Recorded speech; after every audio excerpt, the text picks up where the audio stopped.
Wala nang maraming paligoy-ligoy pa, diretso sa punto na. Maiksi lang ang komentaryo, pero diretso sa punto.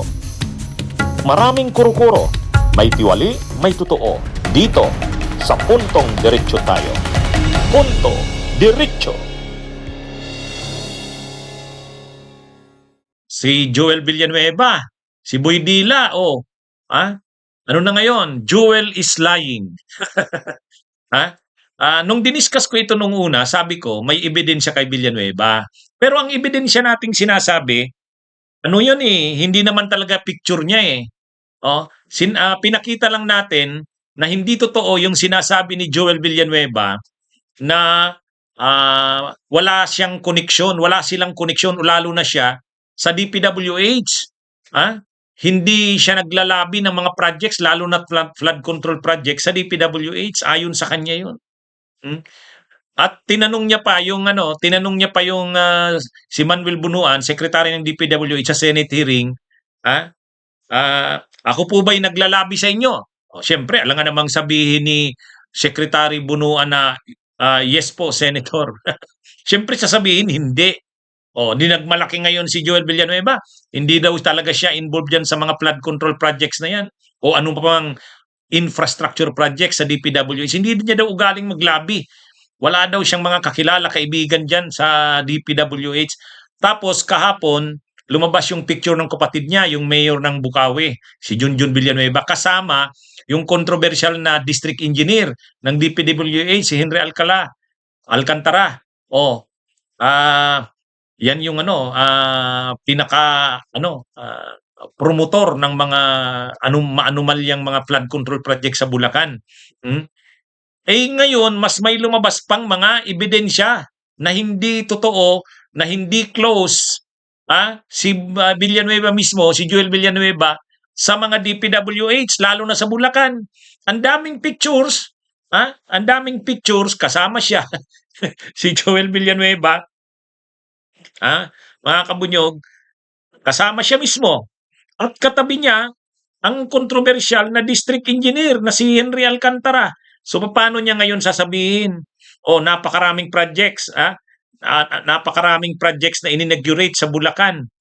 Kasama niya yung district engineer na yon at yung kapatid niyang si Joel Villanueva. Ayan Alam nga namang hindi mo man lang nakilala yan. At saka sa mga pictures na pinapakita, BFF, sabi nga ng bilyonaryo news channel, throwback video, Senator Villanueva nakasama si Engineer Alcantara sa isang event. Dati nang nakasama ni Joel Villanueva ang controversial na engineer. Matapos kumalat sa social media ang throwback photo ng dating district engineer ng Bulacan na si Henry Alcantara kasama ang utol ni Senator Tess Daman Joel Villanueva, lumutang naman ang isa pang throwback video ni Senator Villanueva sa isang event sa Bulacan. Ito ay distribusyon ng AICS o Assistance to Individuals in Crisis Situations program in the Philippines. Si Senator Joel mismo ang nagpakilala kay Engineer Alcantara. Ang ating po district engineer na taga-Bukawi. Sabi po niya siya ay pinakamagandang lalaki na district engineer ng DPWH, si Henry Alcantara. So wala. Yung sinasabi ni Joel Villanueva na wala siyang koneksyon. Wala daw siyang koneksyon. So sino namang papaniwalaan niya yan? Pictures don't lie. Hindi nagsisinungaling ang mga alam nga namang sasabihin niya, katabi ko lang yan sa picture pero hindi kami magkakilala niyan. At saka, yung 12 billion na in-insert ni Chis Escudero, bahagi ng 142.7 billion na proyekto. Nilagay niya yung 12 billion sa Bulacan. Kanino yun? Siyempre, may senador na naglabi nun. Sino ba ang senador na taga Bulacan? Kitang-kita dito na ang mga Villanueva, kasama na si Joel Villanueva, ay malapit doon sa controversial na engineer ng First Engineering District ng Bulacan na si Henry Alcantara. Oh, tapos ngayon grabe ang ano niya, grabe ang pagdistansya ni Villanueva. Sus, sabi ni Villanueva, hmm, ano daw siya, nakapanlulumo. Ganito ang sinabi ni Villanueva. I just wanted to put on record na nakapanlulumo, nakakagalit at nakakakulo ng dugo na marinig at makita right before our very eyes. Ginahasa po ng flood control program ng gobyerno ang aming lalawigan ng Bulacan. ah, kita nyo ngayon, bigla, no? Matapos mapakinabangan, matapos manginabang dyan, sa mga proyekto na yan, dumidistin siya sa ngayon dyan dahil controversial na ang mga projects. Tapos matapos niya siyang maging BFF yung engineer na yon, district engineer, dumidistin siya na rin siya ngayon. Kasi mainit, nasa hot seat ang nasabing engineer.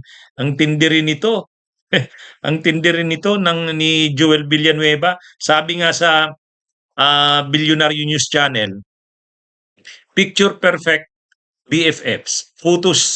Photos show Joel Villanueva's cozy ties with alleged Bulacan flood scam kingpin Henry Alcantara. O yun. Kaya paano niya pa ito i-deny? I-deny niya pa rin itong mga pictures na to. Na kung saan ano siya, napaka-aktibo ni Joel Villanueva sa mga proyekto sa Bulacan. Kaya nga siguro binigyan ni Chis Escudero ng 12 billion ng Bulacan dahil sa kanya. Dahil siguro sa kanya yan. Wala nga naman bibigyan na lang yun ni Escudero ng 12 billion, inallocatean niya lang ng ganun kalaki yun, ng ganun-ganun na lang. Kaya ito na, Joel is lying.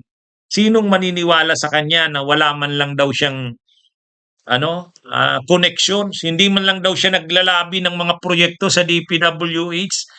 Tell it to the Marines. Yan ang yan ang masasabi. Sabihin mo yan sa Marines. Wag mo kaming lukuhin, wag mo kaming papaniwalain. Anyway. Yan ang kay Joel is lying. Yan ang malinaw diyan. Bunyog, halikan na kasama ka. Bunyog, kapag buklod ay may pag-asa. Luzon, Visayas, Mindanao, isa ang pananaw. Sa bagong Pilipinas ang bunyog isisigaw.